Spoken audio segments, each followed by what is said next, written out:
بسم الله الرحمن الرحيم.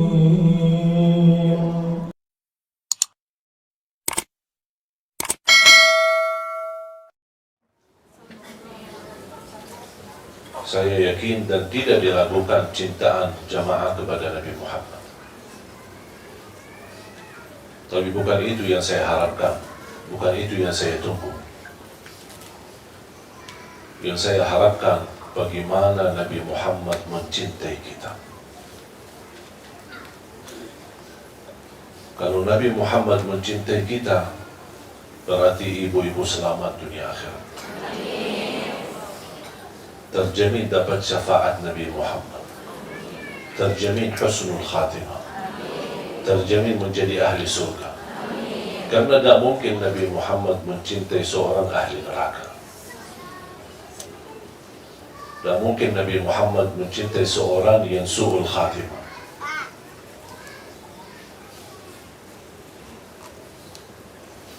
Kita aja membayangkan, sudah merasa tersentuh hati kita. Ini baru hayalan saja. Bahkan sebagian besar yang menangis. Yang saya bayangkan, kira-kira gimana Mu'adz radhiyallahu anhu itu sendiri. Dia bukan menghayalkan atau membayangkan. Dia langsung bertemu dan langsung mendengar dari mulutnya Nabi Muhammad SAW. Hei Mu'adz, aku mencintaimu.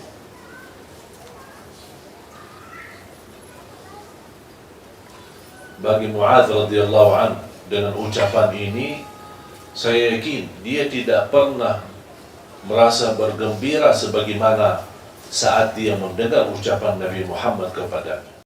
Semua bapak, ibu dan jamaah sekalian yang hadir pasti mencintai Nabi Muhammad. Saya yakin dan tidak diragukan cintaan jamaah kepada Nabi Muhammad. Tapi bukan itu yang saya harapkan, bukan itu yang saya tunggu. Yang saya harapkan, bagaimana Nabi Muhammad mencintai kita. Kalau Nabi Muhammad mencintai kita, berarti ibu-ibu selamat dunia akhirat. Terjamin dapat syafaat Nabi Muhammad, terjamin husnul khatimah, terjamin menjadi ahli surga. Karena tidak mungkin Nabi Muhammad mencintai seorang ahli neraka. Tidak mungkin Nabi Muhammad mencintai seorang yang su'ul khatimah.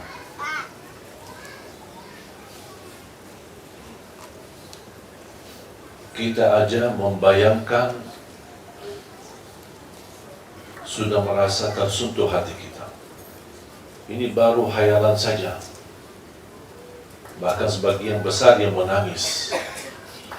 Yang saya bayangkan, kira-kira gimana Mu'adz radhiyallahu anhu itu sendiri. Dia bukan menghayalkan atau membayangkan. Dia langsung bertemu dan langsung mendengar dari mulutnya Nabi Muhammad SAW. Hei Mu'adz, aku mencintaimu.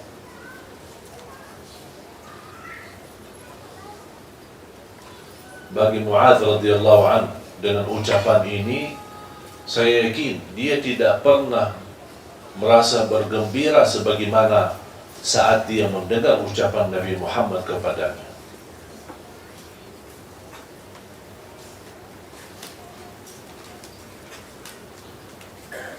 Dan termasuk Mu'adz bin Jabal, salah satu sahabat yang paling mengerti perbedaan antara halal dan haram. Sampai Rasulullah berkata, kalau ada ingin tahu perbedaan halal yang haram mana yang halal, mana yang haram, kan ialah Mu'adz radhiyallahu anhu.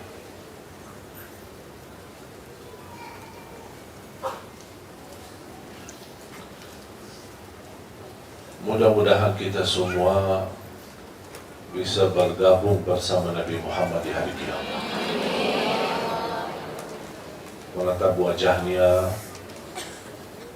bisa kita menghantarkan orang tua bertemu dengan beliau, sebagaimana yang dilakukan oleh Sayyidina Abu Bakar radhiyallahu anhu. Sayyidina Abu Bakar duluan masuk Islam sebelum orang tuanya. Berjuangan lama baru dia bisa mendapatkan orang tuanya menerima Islam. Ketika orang tua berkenan menerima Islam dan ingin mengucapkan kalimat syahadat, Sayyidina Abu Bakar berkata, ayo saya bawamu kepada Rasulullah SAW. Ketika Rasulullah SAW melihat Sayyidina Abu Bakar aja lebih tua daripada Rasulullah dari segi umur. Tapi coba bayangkan, kira kalau Sayyidina Abu Bakar lebih tua, apalagi bapaknya Sayyidina Abu Bakar. Ketika Abu Bakar radhiyallahu anhu membawa bapaknya atau orang tuanya kepada Rasulullah SAW, Rasulullah SAW langsung berdiri dan berkata, hei Abu Bakar, kenapa tak kasih tahu kami biar kami yang datangi orang tuamu?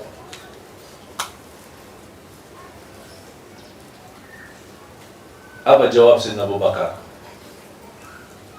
Kamu jauh lebih mulia untuk didatangi daripada orang tua saya. Coba betapa Nabi Muhammad mencintai, Sayyidina Abu Bakar mencintai Nabi Muhammad lebih daripada orang tuanya. Walaupun orang tuanya sakit-sakitan, cukup tua, cukup usia, tetapi tetap dia membawakan orang tuanya kepada Nabi Muhammad. Nabi Muhammad justru meminta, coba kalau anda kasih tahu kami yang datang. Tidak apa-apa, kami datang. Itulah tawadhu Nabi Muhammad SAW.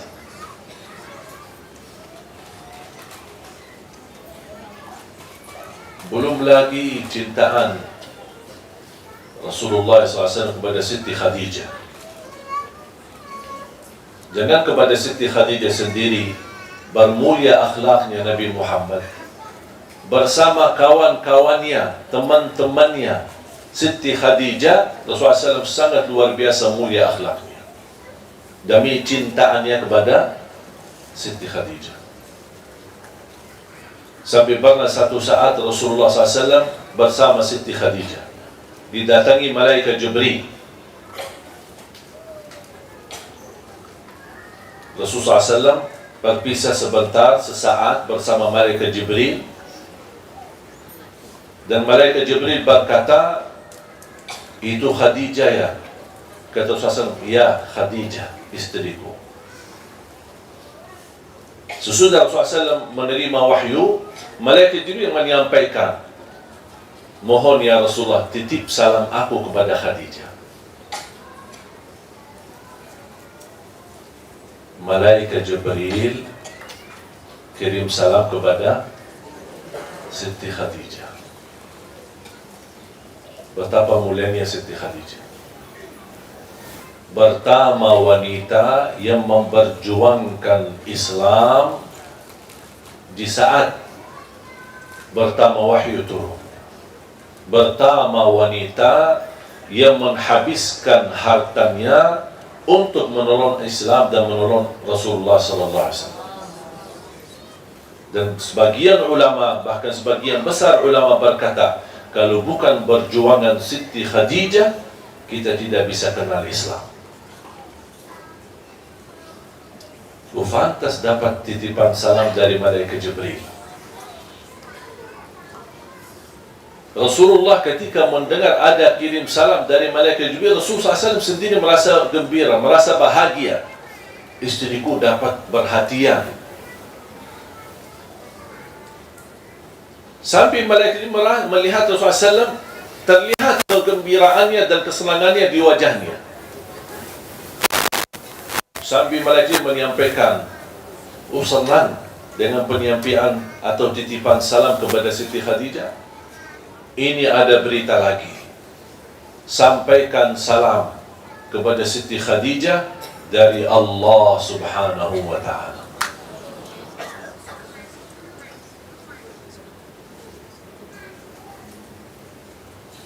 Ketika Rasulullah SAW bertemu dengan Khadijah radhiyallahu anha, dia menyampaikan ada kirim salam dari malaikat Jibril.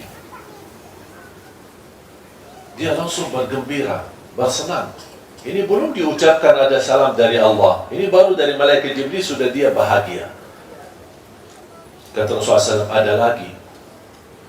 Ada kirim atau titipan salam dari Allah untukmu. Langsung nangis Siti Khadijah. Betapa mulianya seorang yang mendampingi Rasulullah SAW.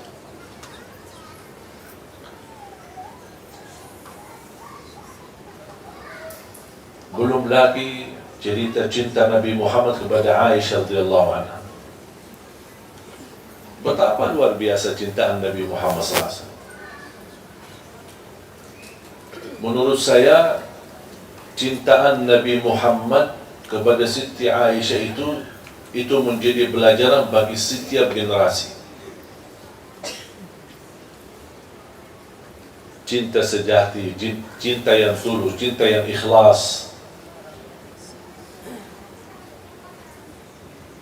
Setiap saya baca kisah-kisah cintaan Rasulullah kepada Siti Aisyah, kita masih jauh. Masih jauh. Bukan manusia yang biasa yang bisa memuliakan seorang istri. Apalagi istrinya memiliki keturunan, memiliki anak-anak. Itulah cintaan yang menantarkan kata sakinah, mawaddah, warahmah. Cintaan yang abadi, cintaan yang hakiki, yang kita semua mengharapkan. Bukan hanya cintaan suami kepada istri atau cintaan istri kepada suami. Bahkan kita harap lebih daripada itu semua. Walaupun ini menjadi salah satu langkah kita mencintai seorang karena Allah, bukan karena kelebihannya, bukan karena hartanya, bukan karena jabatannya. Yang membuat cintaan kita hakiki adalah karena cintaan kita kepada Allah Subhanahu wa ta'ala.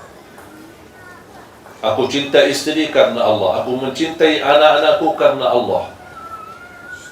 Itu yang membuat saya menjaga cintaan itu menjadi abadi. Sampai kita akan datang satu saat, kalau kita bisa menjaga cintaan kita semuanya karena Allah Subhanahu wa ta'ala, akan datang satu saat kita mendengar berita gembira dari Allah Subhanahu wa ta'ala. Apa berita gembira dari Allah bagi orang yang mencintai sesama karena Allah? Apa itu orang tua kita? Apa itu keturunan kita? Apa itu suami kita, istri kita? Inna Allah idza ahabba 'abdan nada malaika Jibril. Kalau Allah mencintai seorang hamba, Allah tidak mungkin bisa mencintai kita sebelum ada bukti cintaan kita, segala cintaan kita karena Allah. Istilahnya, mesti kita memiliki cintaan yang menarik perhatian. Seolah-olah kita berkata, ya Allah, lihatlah aku ini. Aku orang hamba yang mencintaimu, mencintai Rasulmu, mencintai suamiku, mencintai anakku, mencintai agama, mencintai salat, mencintai ibadah, mencintai Quran. Semua cintaan ini karenamu ya Allah. Bukan hanya ucapannya, tapi perilaku kita akan dapat balasan dari Allah. Kalau Allah mencintai seorang, Allah panggil malaikat Jibril. Ya malaikat Jibril, aku mencintai fulan bin fulan, atau fulana binti fulan. Aku mencintai dia. Cintailah dia. Malaikat Jibril ikut mencintai dia. Kalau malaikat Jibril sudah mencintai orang tersebut, dia menyampaikan kepada malaikat dan seluruh makhluk yang ada di langit. Yang kita tidak tahu berapa jumlah besarnya jumlah malaikatnya, berapa nabi-nabi dan rasul yang ada di alam yang kita tidak tahu. Malaikat itu menyampaikan,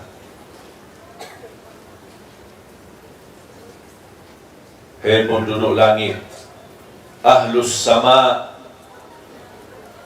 ahli langit, Allah mencintai Fulan bin Fulan, Fulana binti Fulan, dan aku mencintai mereka. Cintailah kalian terhadap mereka. Disitulah dicintai oleh semua yang ada di langit. Allah mencintainya, malaikat Jibril mencintainya, dan semua hamba-hamba Allah yang ada di langit mencintai. Selepas itu, apa yang akan terjadi? Kalau ahli langit mencintai kita, akan Allah wujudkan al-qabul di muka bumi. Kemanapun kita berada, disayangi orang, disenangi orang, dihormati orang, dimuliakan orang, dimanapun kita berada, biarpun kita ke negeri asing. Dan kadang-kadang kita di salah satu tempat, misal lagi jalan sama keluarga, mungkin di tanah suci, lagi umrah atau haji, atau lagi di satu tempat, misal lagi jalan-jalan kemana, ada satu kejadian, tiba-tiba ada orang kita tidak kenal datang menolong kita, menurusi kita, menantarkan kita. Itu bukan sesuatu yang terjadi kebetulan. Mudah-mudahan menjadi tanda Allah mencintai kita. Makanya Allah menghantarkan orang yang mampu menolong kita. Banyak yang terjadi di muka bumi ini, ada tanda-tandanya, tapi tidak semua bisa mengerti tanda-tanda itu.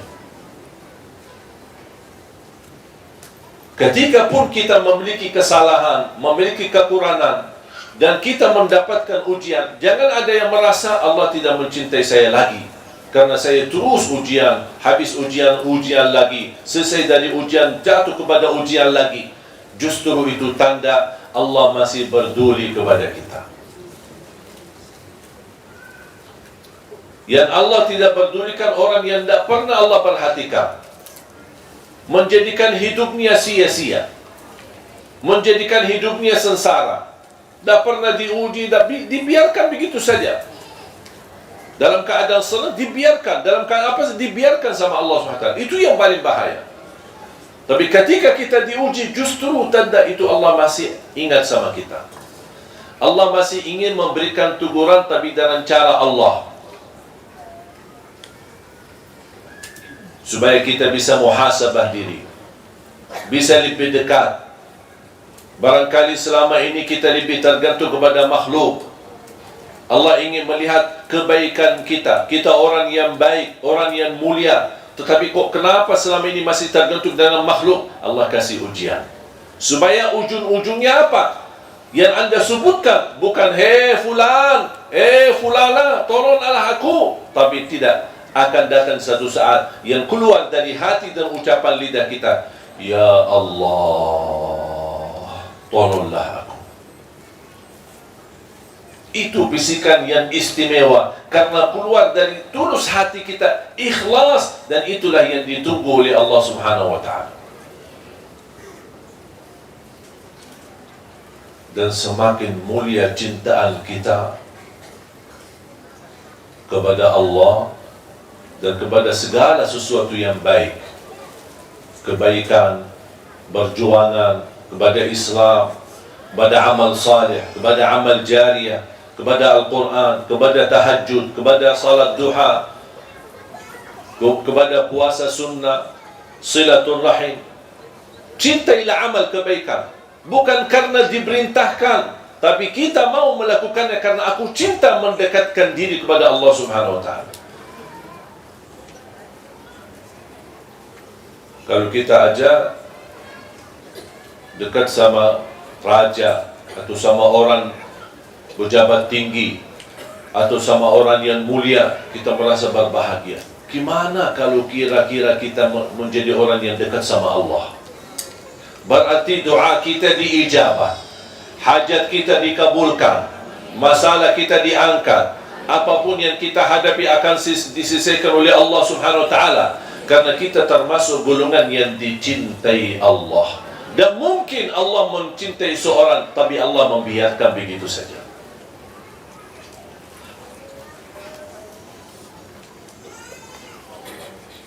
Makanya ketika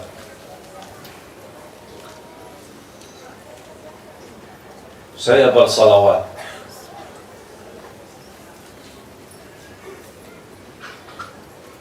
kapan saja, bebas waktunya.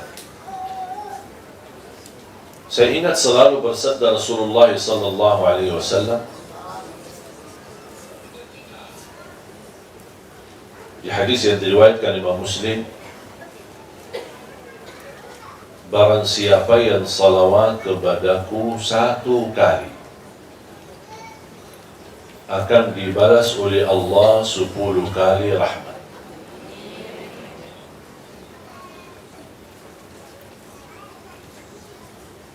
Betapa kita sangat membutuhkan rahmat dari Allah. Tahu nggak rahmat? Apa? Kasih sayang. Mau nggak disayangi sama Allah? Balbaniyalah salawat. Saya tidak menemukan amal saleh, apa itu baca Quran, apa itu tahajud, apa itu puasa, apa itu amal jariah, banyak macam-macam amal saleh kan? Saya tidak pernah menemukan amal saleh yang lebih istimewa, menjaminkan kasih sayangnya Allah kepada kita berlipat ganda selain salawat kepada Nabi Muhammad. Semakin banyak salawat, semakin tercurah banyak kasih sayangnya Allah kepada kita. Belum lagi kita terjamin dapat syafaat Nabi Muhammad. Belum lagi nama kita dikenal Nabi Muhammad, khususnya malam Jumat dan hari Jumat. Semakin banyak salawat kita, karena itu permintaan Nabi Muhammad, berbanyalah salawat kepadaku hari Jumat dan malam Jumat, karena salawat kalian malam Jumat dan hari Jumat Allah hantarkanlah kepada aku. Berarti kalau ada malaikat yang membawa salawat kita, karena begitu banyak salawat kita kepada Rasulullah, pasti Rasul kenal sama kita. Karena tidak mungkin malaikat berkata, ini salawat dari Indonesia. Pasti malaikat berkata, ya Rasulullah, ini salawat fulana binti fulan. Jadi nama kita dikenal sama Rasulullah. Kalau nama kita dikenal sama Rasul, jangan khawatir. Nanti Rasul bakal cari kita nanti di hari kiamat. Karena dia sering mendengar nama kita. Sering. Kenapa dia sering dengar nama kita? Karena malaikat Jibril sering mendengar salawat kita, dan malaikat Jibril yang membawa nama kita kepada Rasulullah SAW.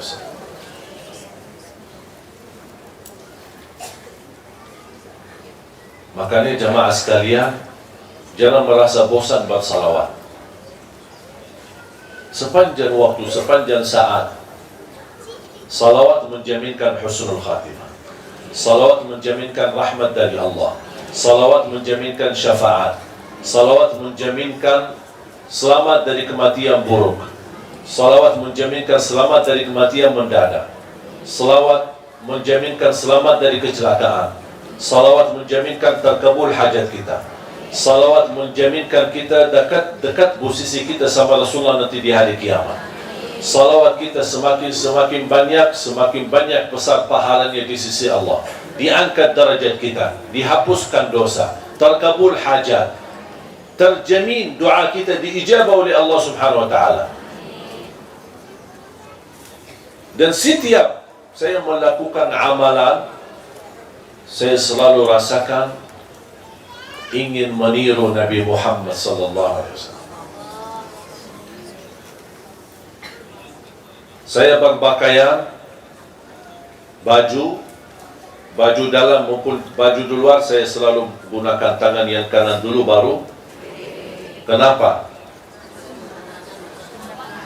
Sunnah. Terus? Ada lagi? Karena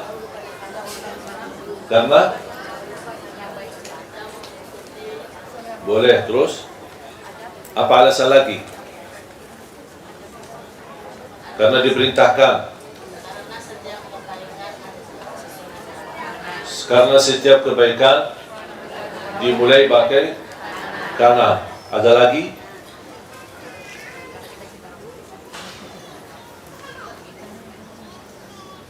Saya harap mulai hari ini rubah fikiran itu semua. Bukan karena kanan itu sesuatu kebaikan. Segala kebaikan kita mulai pakai tangan kanan. Bukan karena itu sunnah. Bukan karena itu dianjurkan atau diajarkan. Bukan karena itu diperintahkan.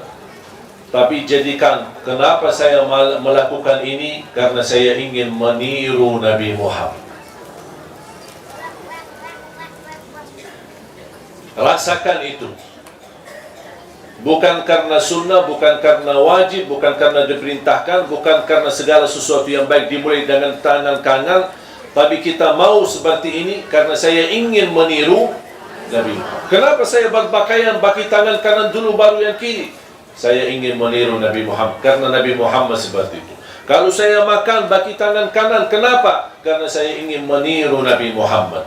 Kalau saya mandi, kenapa saya siram air ke sebelah kanan dulu, baru ke sebelah kiri, baru ke seluruh badan. Walaupun ada di bawah syawar ketika mandi, tolong jangan langsung di atas kepalanya, tapi mulai dari biar ke airnya kena ke sebelah kanan, baru geser lagi ke sebelah kiri, baru seluruh badan. Kenapa saya melakukan ini?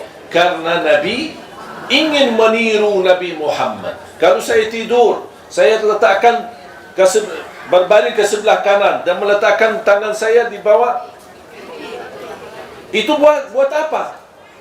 Saya ingin meniru Nabi Muhammad SAW. Saya masuk masjid, membawa kaki yang kanan dulu, baru yang kiri. Kalau saya keluar masjid, kiri yang dulu, baru yang. Kenapa saya melakukan ini? Ingin meniru Nabi Muhammad SAW. Ingat ya, bukan karena itu sunnah, bukan karena itu dianjurkan, bukan karena itu sesuatu yang baik, atau segala sesuatu yang baik dimulai dengan kanan, tapi saya melakukan ini semua karena ingin meniru Nabi Muhammad. Kos kaki juga berarti kita bisa membawa Nabi Muhammad dalam segala aktivitas kita. Walaupun hanya sebatas pakai kos kaki, saya ingat kanan yang dulu baru yang kiri karena saya ingin meniru Nabi Muhammad. Pakai sandal, pakai sepatunya, kanan yang dulu baru yang ingin meniru Nabi. Bahkan termasuk anak-anak kita.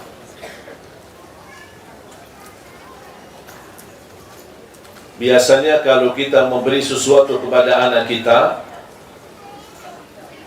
namanya anak-anak, kadang-kadang dia menunjukkan tangan yang kiri.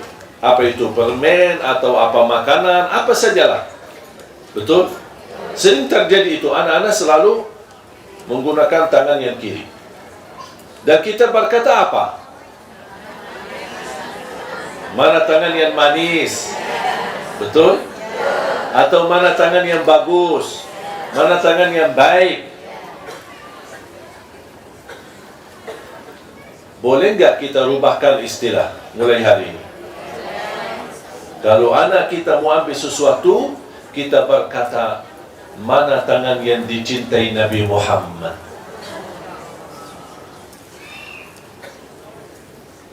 Mana yang dicintai Nabi Muhammad?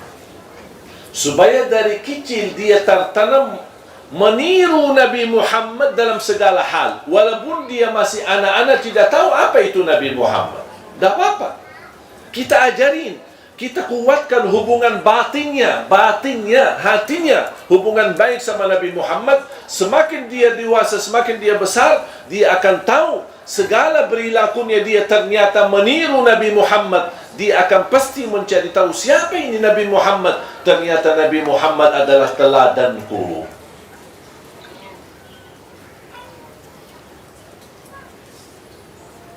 Kira-kira bisa?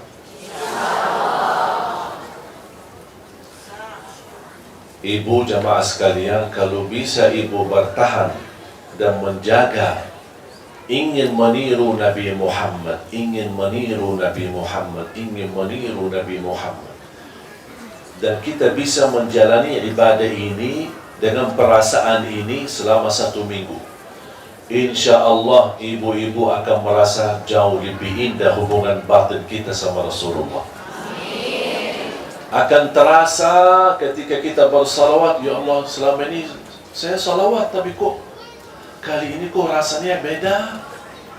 Karena sudah ada ruh kita yang bersambung dengan ruh Nabi Muhammad SAW. Siapa yang tidak mau ruhnya langsung bersambung kepada Rasulullah? Siapa yang tidak mau nyawannya, batinnya, hatinya bersama Rasulullah SAW? Makanya kita wujudkan Rasulullah dalam hati kita, dalam kehidupan kita sehari-hari, kemanapun kita pergi, apalagi melalui banyak salawat.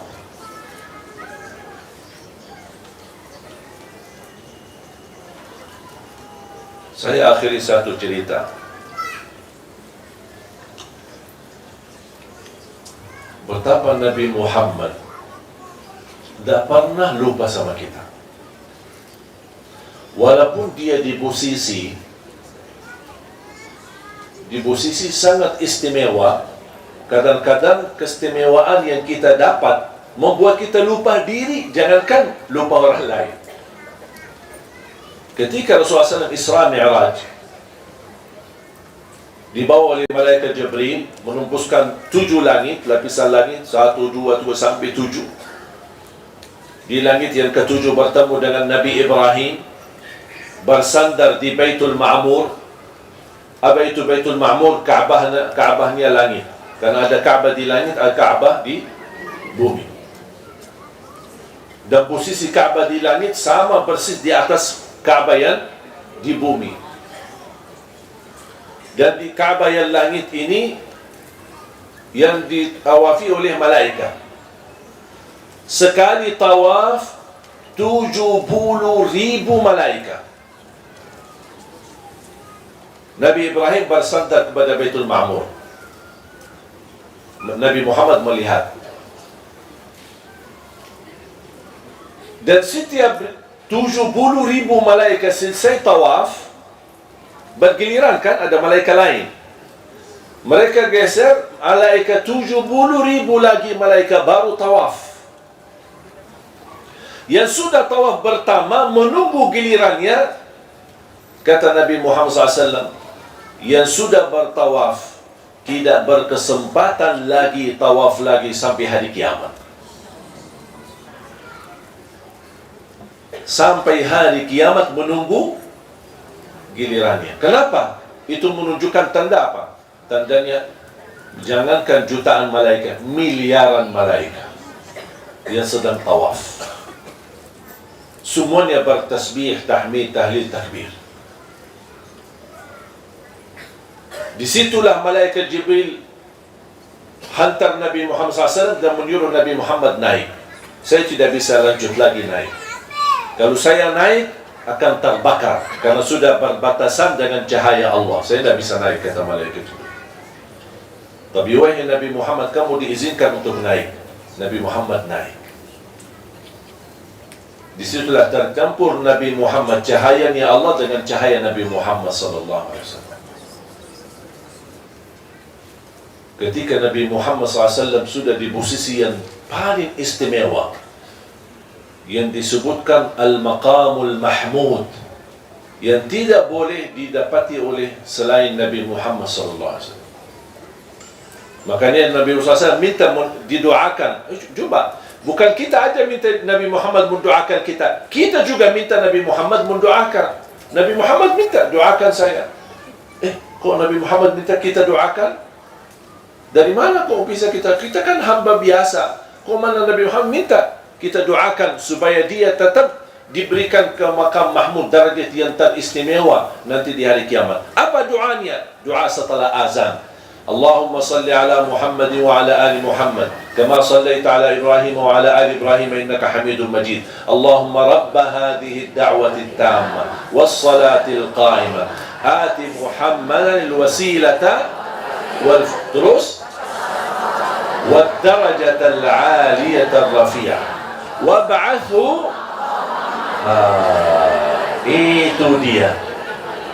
itu dia wab'athu maqaman mahmuda alladhi wa'adta innaka la tukhliful.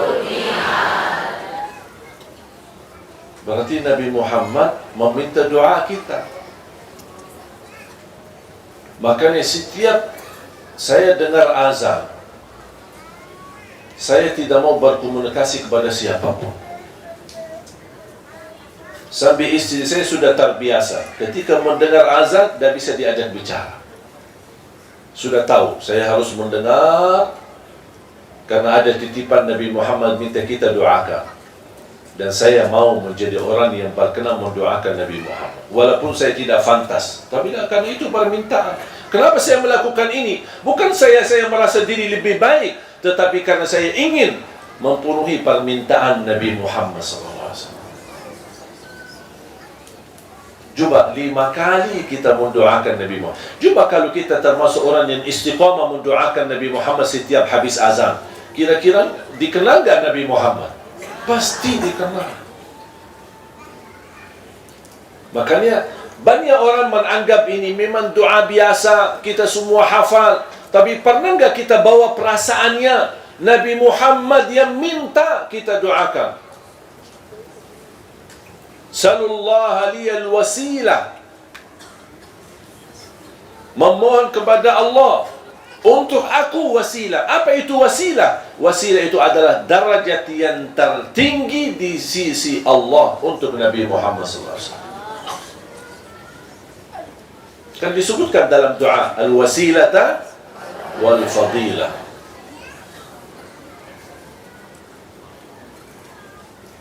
Ketika Nabi Muhammad sudah sampai dan menghadap Allah Subhanahu wa Ta'ala, Nabi Muhammad ingin menyampaikan salam. Kalau kita bertemu sesuatu atau menghadap seorang, kita pasti menurut, apalagi kita yang datang kan, kita datang ke rumah seorang, kita bilang apa? Assalamualaikum. Assalamualaikum.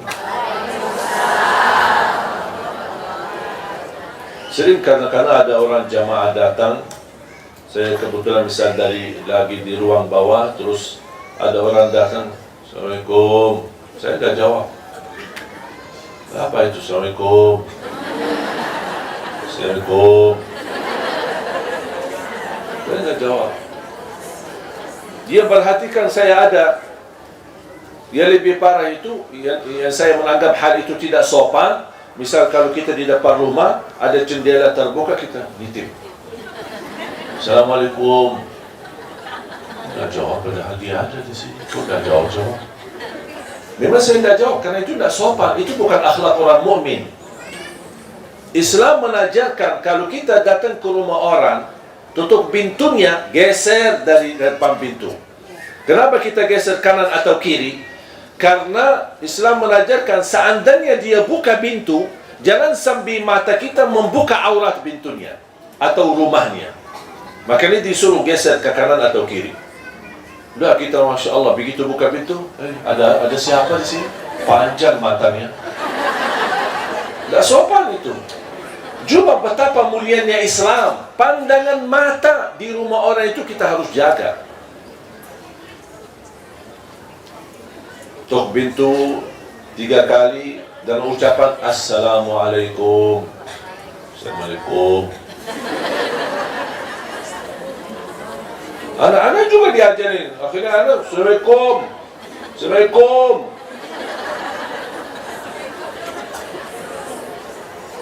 Mohon hal yang dianggap kecil semacam ini mohon diperhatikan. Karena ucapan salam itu doa. Assalamualaikum. Doa dapat salam, dapat sejahtera, dapat kedamaian, dapat rahmat, dapat berkat dari Allah Subhanahu wa Ta'ala. Makanya ketika Nabi Muhammad menghadap Allah, dia apa yang harus saya seorang pendatang bertemu Allah, apa yang saya ucapkan? Kalau saya bilang Assalamualaikum, Allah Maha Salam, bagaimana saya mengucapkan Assalamualaikum ya Allah? Allah lah memberi salam. Allah anugerahkan ucapan-ucapan yang istimewa. Nabi Muhammad mengucapkan At-tahiyyatu, As-salawatu, Al-mubarakatu, At-tayyibatu Lillahi Rabbil Alamin. Makanya menjadi tahiyat dalam salat kita. Itu pertama yang diucapkan oleh Nabi Muhammad SAW kepada Allah SWT. Karena tidak layak Nabi Muhammad berkata, Ya Allah, Assalamualaikum. Maksudnya apa Assalamualaikum? Karena kepada kita sama manusia boleh, tapi kalau kita sama Allah tidak boleh. Karena Allah Maha memberi salam. Bagaimana kita bilang Assalam kepada Allah? Makanya Allah anugerahkan ucapan itu kepada Nabi Muhammad. At-tahiyyatu, salawatu, tayyibatul mubarakat. Terus apa yang Allah jawab? Assalamu alayka ayyuhan nabiyyu wa rahmatullahi wa barakatuh. Ketika saya salat dan membaca tahiyat, saya bisa merasakan berdialog antara Allah sama Nabi Muhammad. Nabi Muhammad mengucap, Allah jawab. Nabi Muhammad berkata, Allah jawab. Indahnya luar biasa tahiyat itu. Assalamu alayka ayyuhan nabiyyu wa rahmatullahi wa barakatuh. Berarti Allah menganugerahkan sejahtera, kedamaian, salam, rahmat, berkat kepada Nabi Muhammad. Coba, Nabi Muhammad di saat itu, di tempat yang istimewa, di posisi yang istimewa, di derajat yang tertinggi, bertemu Allah Subhanahu wa Ta'ala, dan di situ dia tidak pernah lupa kita. Ketika dia mendengar Allah menyampaikan Assalamualaikum warahmatullahi wabarakatuh, Assalamu alayka ayyuhan nabiy warahmatullahi wabarakatuh, apa dia jawab? Assalamu alayna wa ala ibadillahis salihin. Ya Allah, aku mohon kesejahteraan buat aku dan semua hamba-hamba yang saleh. Malaikat Jibril karena posisinya tidak terlalu jauh mendengar bisikan ini. Ya Allah, betapa Nabi Muhammad sampai ingat hamba-hamba yang saleh. Ya Allah, anugerahkan salam, rahmat, berkat kepada semua hamba-hambamu yang saleh, termasuk malaikat Jibril dan semua. Ketika malaikat Jibril mendengar, fantas malaikat Jibril berkata, layaklah asyhadu an la ilaha illallah wa asyhadu anna Muhammadar Rasulullah.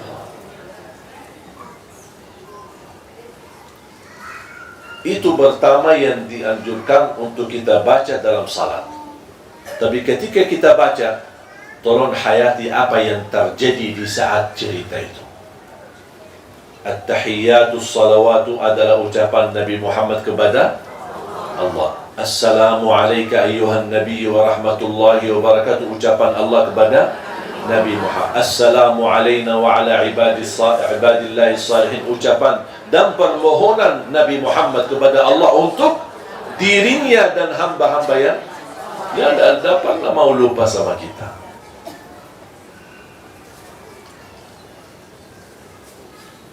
Makanya ketika turun ayat Inna Allah wa malaikatahu yusalluna, karena pertama fardu salat ada tahiyat, tidak ada salawat, ada tahiyat sampai asyhadu an la ilaha illallah wa anna Muhammadar, yang disebutkan tahiyat awal, belum ada Allahumma salli ala Muhammad wa ala, sampai turunnya ayat Inna Allah wa malaikatahu yusalluna ala nabi ya ayyuhalladzina amanu sallu alaihi wa sallimu. Di situ ada perintah, hei orang beriman, bersalawatlah kepada Nabi Muhammad dan bersalamlah taslima. Sahabat yang mengerti bahasa Arab, mereka belum bisa mengambil kesimpulan dari makna ayat itu. Mereka datang kepada Rasul, ya Rasulullah, kami sudah tahu dan kenal salam kepadamu, Assalamu alayka ayyuhan nabiy wa rahmatullahi wa barakatuh, tapi mohon maaf ya Rasulullah, bagaimana salawat kepadamu sebagaimana Allah perintahkan, ya ayyuhalladzina amanu sallu alaihi wa sallimu taslima. Nabi Muhammad berkata, katakanlah Allahumma salli ala Muhammad wa ala ali Muhammad kama sallaita ala Ibrahim وعلى آل إبراهيم وبارك على محمد وعلى آل محمد كما باركت على إبراهيم وعلى آل إبراهيم في العالمين إنك حميد. Faham Bu? Bisa kira-kira mulai hari ini kita bisa hayati tahiyat, hayati salawat. Segala yang kita jalankan dan kita lakukan selalu ingin meniru Nabi Muhammad. Di antaranya dalam beberapa bulan ini saya menggerakkan ada kata mut. Mungkin ibu-ibu pernah dengar. Apa itu mut? Saya dapat ijazah sanad, dan insyaAllah setiap jamaah memiliki mut ini. Kami mohon diberikan nama lengkap biar kami masukin dalam ijazah. Cita-cita saya semua jamaah bisa bergabung menjadi keluarga Nabi Muhammad dalam mud. Bukan keluarga keturunan ya, tapi keluarga mud. Karena ini disebutkan mud nabawi. Mud nabawi. Apa itu mud? Nanti saya sendiri menerima ijazah dari guru ke guru dan seterusnya sampai sahabat Rasulullah namanya Zaid ibn Thabit Al-Ansari radhiyallahu anhu. Beliau berkata, kami dianjurkan dan diajarkan oleh Nabi Muhammad berwudu, mandi menggunakan mud. Bahkan kami kalau masak, mengambil makanan atau mengambil beras atau mengambil apa saja selalu menggunakan mud sebagai takarnya. Jadi kita mau ambil terus baru kita masak. Termasuk buat zakat fitrah. Bisa buat zakat fitrah atau fidyah, bisa gunakan ini. Kalau 4 kali ini itu zakat fitrah 1 orang. 4 kali ini. Jadi isi beras sampai penuh. Walaupun ada yang tumpah tidak apa-apa, tapi semaksimalnya kita penuh, baru 4 kali sudah menjadi ukuran untuk zakat fitrah untuk 1 orang. 4 kali ini. Kalau Rasulullah berwudu, cukup 1 ini. Memang mungkin ibu-ibu membayangkan, kecil banget ini. Cukup nggak kita wudu? Cukup. Bahkan lebih daripada cukup. Kalau saya pribadi wudu, cukup separuh mud ini. Separuh mud ini saya cukup wudu. Kok bisa ya? Sudah terbiasa. Kalau ibu-ibu terbiasa, insya Allah bisa. Ini pertama, kita meniru Nabi Muhammad. Yang kedua, menghemati air. Karena Nabi SAW menajarkan, jangan mubazzir air walaupun anda wudu di atas sungai. Sungai mengalir, kita tak boleh mubazzir air. Walaupun sungai, banyak air. Sekarang kadang-kadang kita masuk masjid melihat orang-orang wudu, semua bajunya basah. Begitu keluar, Pak ini baru habis mandi atau habis wudu? Karena terlalu mubazzir air. Saya senang di Malaysia ada beberapa masjid air itu otomatis. Jadi kita begitu sentuh baki tangan, dia nyala. Kalau kita menjauh, kita mati airnya. Itu bagus sebenarnya. Kalau bisa dilakukan di seluruh, jalankan di seluruh masjid, bahkan kalau boleh di seluruh rumah. Kita mau wudu, begitu keluar, jauhkan tangan, mati airnya. Angkat, ambil sedikit, cuci muka, mati airnya. Angkat kakinya, cuci kakinya, keluarkan, mati airnya. Itu namanya hemati air terpaksa. Makanya belajar. Nanti ada videonya di YouTube, ada videonya cara praktis. Saya sudah buat video sama adik saya, Syekh Muhammad. Kita praktik wudu. Bagaimana cara wudu menggunakan mud. Setiap jamaah yang memiliki mud ini, insyaAllah kita mohon diberikan nama, biar saya buatkan sertifikat. Masing-masing jamaah akan dapat ijazah. Nanti namanya akan tersusun, insyaAllah bergabung dengan keluarga Nabi Muhammad SAW dalam mud. Kalau mandi, ada orang berkata, apalagi ibu-ibu, rambutnya panjang, terus pakai shampoo, pakai balsam, pakai apa, macam-macam. Pokoknya gimana ya cara, mana cukup ini mud buat kita mandi? Udah begini. Karena Rasulullah SAW berdoa, Allahumma barik lana fi sa'ina wa fi muddina. Ya Allah, berkahi sa' kami, berkahi mud kami. Supaya kita dapat berkahnya, ibu-ibu boleh mandi. Bagi semua segala yang biasa dipakai, silahkan semua. Sudah pas ujungnya, habis sudah bersihkan sabunnya, sudah bersih semua, sudah ujungnya mau habis, ambil 4 kali ini air, siram. 4 kali. Buat apa? Supaya kita dapat keberkahan doa Nabi Muhammad SAW. Alhamdulillah saya di rumah punya 2. 1 buat minum, 1 buat wudu dan mandi. Setiap saya minum, saya selalu gunakan ini. Kalau minum panas, saya tumbahkan di sini, baru saya tumbahkan ke dalam gelas, atau itu teh atau kopi atau apa saja. Kenapa?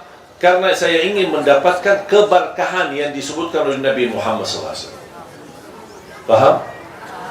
Mudah-mudahan menjadi salah satu usaha ikhtiar kita. Pertama, dapat sanad dan ijazah, dan sekaligus kita bisa praktik meniru Nabi Muhammad, walaupun hanya minimal dalam berwudu dan juga dalam mandi. Mudah-mudahan insyaAllah membawa berkah bagi kita semua. Bismillahirrahmanirrahim. Alhamdulillahi Rabbil Alamin. Allahumma salli ala Sayyidina Muhammad wa ala ahli Sayyidina Muhammad. Ya Allah, anugerahkan kepada kami hidayah, agar kami mampu istiqamah di atas jalan yang lurus. Hidupkanlah kami dalam keadaan iman, wafatkanlah kami dalam keadaan Islam. Kumpulkanlah kami bersama hamba-hambamu yang saleh-saleh. Akhiri hayat kami dengan husnul khatimah. Ya Allah, kami mohon, angkatlah derajat kami agar kami mampu mencintaimu setulus hati kami, mencintai agamamu, mencintai Rasulmu, mencintai Al-Quran, mencintai semua hamba-hamba yang saleh-saleh. Ya Allah, jadikan cintaan ini mengantarkan kami bahagia selamat dunia akhirat, mengantarkan kami mendapatkan syafaat Nabi Muhammad, mengantarkan kami memperoleh derajat yang tertinggi dalam surga-Mu ya Allah. Ampunilah dosa-dosa kami, kesalahan kami, tutupilah aib-aib kami, dosa di masa lalu maupun dosa di saat sekarang. Kami mohon diampuni dan dihapuskan. Ya Allah, ampuni kedua orang tua kami, sayangilah mereka, karena kami tidak mampu dan tidak akan mampu membalas kebaikan kedua orang tua kami. Anugerahkan kepada orang tua kami kemuliaan di sisi-Mu dunia akhirat. Anugerahkan kepada kami keturunan anak dan cucu saleh-saleh, anak dan cucu penghafal Al-Quran. Anugerahkan kepada kami suami yang mampu memimpin kami dalam agama, yang mampu membawa kami menjadi wanita yang takwa, wanita yang salih, mampu menjadi imam yang bertanggung jawab. Birahmatika ya arhamar rahim. Anugerahkan ya Allah kepada kami rumah tangga sakinah, mawaddah, warahmah, bahagia selamat dunia akhirat. اغفر لنا وللمسلمين والمسلمات والمؤمنين والمؤمنات الأحياء منهم والأموات. Jadikan pertemuan ini membawa ilmu bermanfaat bagi kami. Berikan kepada kami kemampuan istiqamah untuk mengamalkan. Ya Allah, atas izin-Mu, kami bersama-sama kumpul di Masjid Bani Umar ini. Berilah kepada kami ya Allah anugerah-Mu untuk bersama-sama bertemu kembali di dalam surga-Mu ya Allah, bersama Nabi Muhammad sallallahu alaihi wasallam. Rabbana taqabbal minna innaka antas samiul alim wa tub alaina innaka antat tawwabur rahim.